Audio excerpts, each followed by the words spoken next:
In this video, we will learn how to format as a currency in Google Sheet.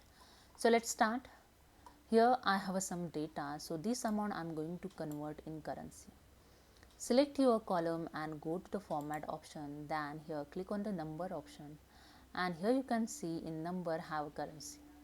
Just click on it and you can see here the amount is showing in currency format. Okay.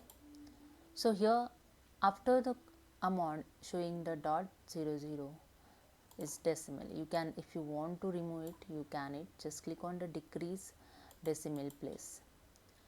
Same as I used here the currency format. Just click on the format, click on the number option and click on the currency rounded.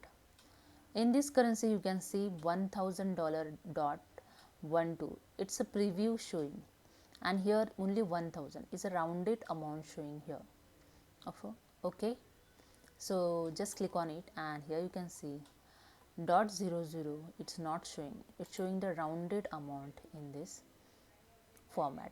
Okay, so there is a one shortcut way you can convert in currency. Just I select this column and here you can see the format as a currency icon.